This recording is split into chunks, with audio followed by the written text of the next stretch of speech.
எல்லா புகழும் இறைவனுக்கு. ஒரு சின்ன குழந்தை பார்த்தீங்கன்னா தன்னுடைய அம்மா கிட்ட போயிட்டு கேட்குது, அம்மா எனக்கு சைக்கிள் ஒன்று வேணும் அப்படின்னு சொல்லி கேட்கு. அப்போ அந்த அம்மா என்ன சொல்றாங்கன்னா, நீ கடவுளிடம் கேளுப்பா, அவர் கண்டிப்பா உனக்கு தருவாரு அப்படின்னு சொல்லிட்டு சொல்றாங்க. ஒரு மாதம் கழித்து அந்த குழந்தை அம்மா கிட்ட சொல்லுது, நானும் ஒரு மாசமா ப்ரேயர் பண்ணிட்டேனே, ஆனா எனக்கு சைக்கிளே கிடைக்கலையே, எங்க இது வரைக்கும் சைக்கிளே வரலையே, கிடைக்கலையே அப்படின்னு சொல்லிட்டு சொல்லும்போது அந்த அம்மா சொல்றாங்க, நீ கேட்ட அந்த பிரேயர்ல கடவுளுக்கு நம்பிக்கை இல்லாம கேட்டிருக்க போல தெரியுது.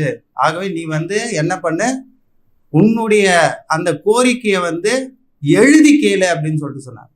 பிரேயர்ல நீ எழுதி கேட்கணும் அப்படின்னு சொல்லிட்டு சொன்னாங்க.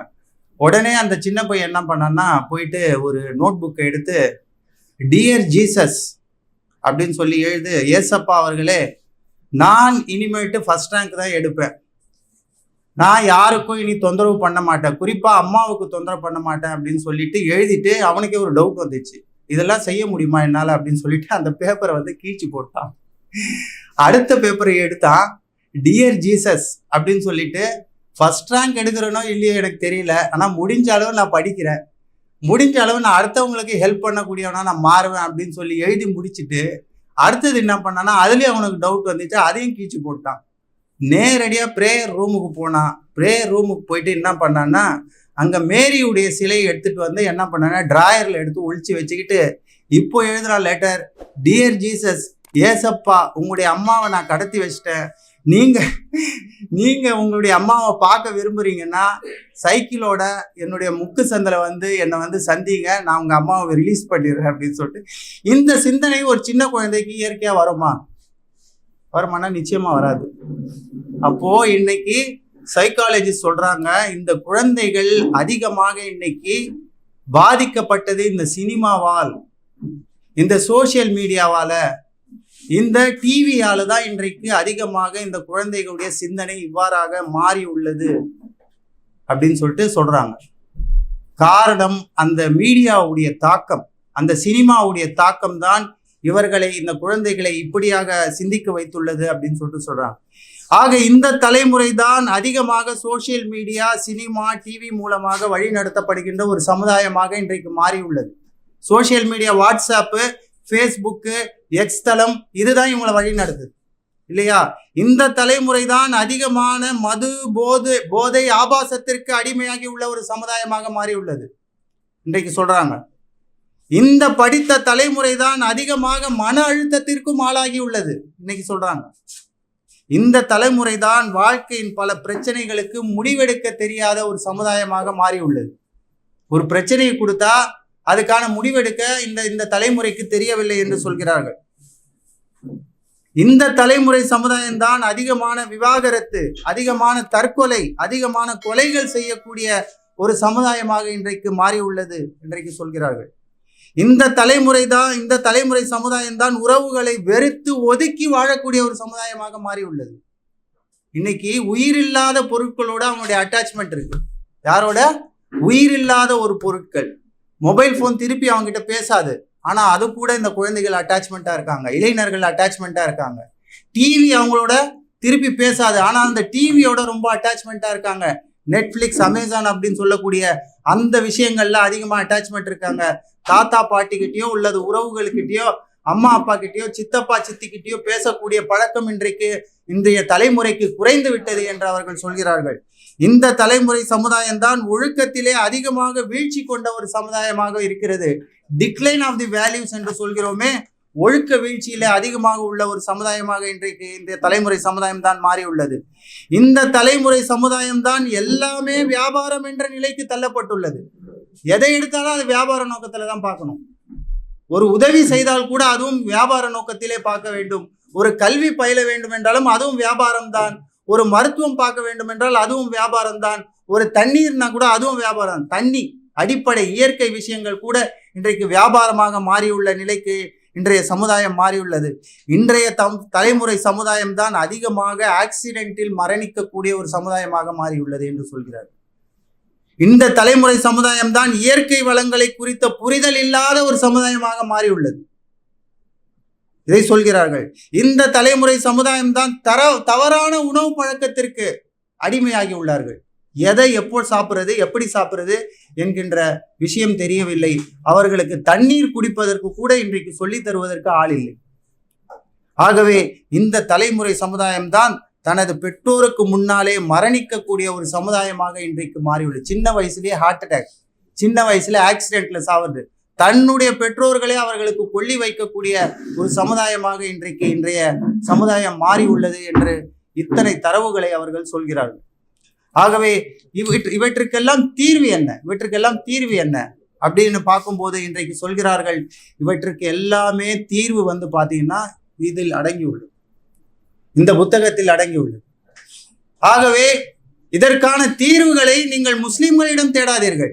நான் முஸ்லீமா அந்த விக்டிமுக்குள்ள வரான், முஸ்லீமோ இந்த மாதிரியான விஷயங்களுக்கு ஆட்பட்டு அவன் இந்த தலைமுறை சமுதாயத்தில் அந்த விக்டிம்ல அவனும் இருக்கான். ஆகவே இந்த புத்தகத்தை நீங்கள் ஃபாலோ பண்ணீங்கன்னா இதற்கான தீர்வுகள் இதில் உள்ளன என்று இன்றைக்கு பல்வேறுபட்ட சைக்காட்ரிஸ்ட் என்று சொல்லக்கூடிய மனநல ஆராய்ச்சியாளர்கள் இன்றைக்கு சொல்கிறார்கள். ஏனென்றால் மனிதர்கள் காண்பிக்கக்கூடிய வழிமுறைகள், வாழ்க்கை வழிமுறைகள் ஒரு காலகட்டத்துக்கு அப்புறம் மாறிடும், அல்லது 1 வருஷமோ 2 வருஷமோ தாங்கும். ஆனால் இறைவன் கொடுக்கக்கூடிய இந்த சட்டத்திட்டங்களும், இறைவன் காண்பிக்கக்கூடிய இந்த வழிமுறைகளும் இந்த உலகம் அழியும் வரை அது இருந்து கொண்டே இருக்கும், அது மனிதர்களை வழிநடத்தி கொண்டே இருக்கும் என்று இன்றைக்கு சொல்லப்படுகிறது. ஆகவே அதனாலதான் பாத்தீங்கன்னா பொதுவாக ஸ்கூல்ல பாத்தீங்கன்னா எந்தெந்த தவறுகளுக்கெல்லாம் ஸ்டூடெண்ட்ஸுக்கு பனிஷ்மெண்ட் கொடுக்கப்படுகிறதோ அந்த தவறுகள் தான் உண்மையில் உலகில் அவர்களுடைய ஸ்ட்ரென்த்தாக மாறி பிறகு அவர்களுக்கு ரிவார்டாகவும் சில நேரத்தில் மாறுது. உதாரணத்துக்கு ஒரு குழந்தை கிளாஸ்ல ஓரிடத்துல சும்மா உட்காராம ஓடிக்கிட்டே இருக்குன்னு வைங்களேன், ஒருவேளை அவன் இடத்துல அந்த அத்லெட்டிக்ஸ் ஸ்போர்ட்ஸ்ல வரக்கூடிய ஒரு குணநலம் அவன்கிட்ட இருக்கலாம். ஆகவே அவனுக்கு ப்ராப்பரான ட்ரைனிங் கொடுத்தா அவன் ஒரு ஸ்போர்ட்ஸ் பர்சனாக இந்த நாட்டுக்கு நமக்கு கிடைக்கக்கூடிய ஒரு வாய்ப்பு இருக்கு. ஒரு குழந்தை சும்மா இல்லாம எல்லா இடத்திலும் பேசிக்கிட்டே இருக்குன்னு வைங்களேன், ஒருவேளை சரியாக அந்த குழந்தையை க்ரூம் செய்தால் அந்த குழந்தை என்ன ஆகும், ஒரு சிறந்த பேச்சாளராக, ஒரு சிறந்த கம்யூனிகேட்டர் என்று சொல்லக்கூடிய அது மாதிரியான ஒரு குழந்தையாக அது மாறக்கூடிய வாய்ப்பு இருக்கிறது. அதே போல ஒரு ஸ்டூடெண்ட் உங்களிடம் அதிகமாக ஆர்கியூ பண்றான், அதிகமான கேள்வி கேட்கிறான், 10 விஷயங்கள்ல 2 விஷயத்த அவன் மறுக்கிறான், ஏத்துக்கல அப்படின்னு சொல்றான்னா, ஒருவேளை அந்த ஸ்டூடெண்ட் நாளைக்கு பெரிய என்டர்பிரினரா ஆகிறதுக்கான வாய்ப்புகள் அதிகமாக, ஆராய்ச்சியாளராக ஆகிறதுக்கு, சயின்டிஸ்டா மாறுறதுக்கான வாய்ப்புகள் நிறைய இருக்கிறது. ரூல்ஸ் அண்ட் ரெகுலேஷனை ஃபாலோ பண்ணாத சில ஸ்டூடெண்ட் இருக்கலாம், அவர்கள் புதிய சிந்தனையை கொண்டு வருவதற்கு முயற்சிக்கக்கூடிய ஒரு பக்குவம் அவரிடத்திலே இருக்கலாம். அவர்களுக்கு சரியான ட்ரைனிங் கொடுத்தா ஃபியூச்சர்ல மிகப்பெரிய வியாபாரிகளாக அவர் மாறுவதற்கான வாய்ப்புகள் இருப்பதாக இன்றைக்கு சொல்லப்படுகிறது. ஆகவே இந்த ஸ்கூல்ல டீச்சர்களால் பார்க்கக்கூடிய அந்த வீக்னஸ் எல்லாம் பாத்தீங்கன்னா இனி ஸ்ட்ரென்த்தாக பார்க்கப்படுமே. ஆனால் அது அவர்களுக்கு சரியாக க்ரூம் செய்யப்பட்டு அவர்களுக்கு ட்ரைனிங் கொடுக்கப்படுமே. ஆனால் அவர்கள் தங்களுக்கும் தங்களுடைய குடும்பத்தாருக்கும் தங்களுடைய சமுதாயத்திற்கும் நாட்டிற்கும் சிறந்தவர்களாக உயரக்கூடும். ஆக ஸ்கூல்ல இருக்கக்கூடிய சிஸ்டங்கள்ல சில மாற்றங்களை நாம் கண்டிப்பாக கொண்டு வர வேண்டும். ஃபீஸ் ஸ்ட்ரக்சர்ல மட்டும் மாற்றங்களை அதிகமாக கொண்டு வராங்க, ஆனா மற்ற விஷயங்கள்ல மாற்றங்கள் கொண்டு வராங்களான்னு பாத்தீங்கன்னா இல்லை. நான் என் குழந்தைக்கு படிக்க வைக்கும் போது இருந்த 5000 ரூபாய் ஃபீஸ் இன்னைக்கு எல்கேஜிக்கு 85,000 65,000 கேட்கிறான்.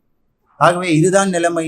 ஆகவே இந்த ஒழுக்க விழுமியங்களிலிருந்து இந்த இளைஞர்களையும் இந்த குழந்தைகளையும் காப்பாற்றுவதற்கான ஒரு மிகச்சிறந்த ஒரு வழி எதுவென்றால் இந்த குரானை தவிர வேறு எதுவும் இல்லை என்று இன்றைக்கு ஆராய்ச்சியாளர்கள் சொல்கிறார்கள்.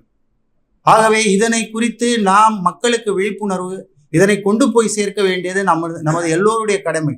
ஆகவே இதனை நாம் மிகச் சிறப்பாக செய்த 20% பண்ணா போதுங்க. ஒரு ஆராய்ச்சி சொல்லுகிறது, ரொம்ப அதிகம் எந்த வேலையை நீங்க அதிகமா செய்யறது 20:80 சொல்லிட்டு ஒருத்தர் புக்கே எழுதியிருக்கிறார். எந்த ஒரு வேலையும் நீங்கள் 20% சரியாக செய்து விட்டால் 80% அது நிறைவேறிவிடும். இயற்கையுடைய விதி, அது நேச்சர் ஆஃப் லா. இறைவனே அதை செஞ்சு முடிச்சு கொடுத்துருவான். 20% செஞ்சா போதும் இல்லையா? நீங்க உடம்ப பாருங்க, 20% உணவு தான் சாப்பிடுவீங்க, ஆனால் ஒரு நாள் முழுக்கமும் அது இயக்கத்திற்கு தேவைப்படும். 20 வயசு வரைக்கும் தான் நீங்க படிப்பீங்க. அந்த 20 வயசுல படிக்கிறது தான் உங்களுக்கு 80 வயசு வரைக்கும் உங்களை வழி நடத்து கொண்டு போகும் இல்லையா? மொபைல் போன்ல நீங்க எல்லாமே யூஸ் பண்ணிடுவீங்களா? ஒரு 20% தான் யூஸ் பண்ணுவீங்க. உங்களுக்கு தேவையான எல்லா காரியங்களையும் நீங்கள் அதில் செய்து முடிப்பீர்கள். எல்லா விஷயத்திலும் நீங்கள் 20% சரியாக செய்தால் 80% தானாகவே நடந்துவிடும். இறைவன் அதனை நிறைவேற்றி கொடுத்து விடுவான் என்று சொல்லிக்கொண்டு வாய்ப்பளித்த இறைவனுக்கு நன்றி கூறியவனாக எனது உரையை முடித்துக் கொள்கிறேன். எல்லா புகழும் இறைவன் ஒருவனுக்கு.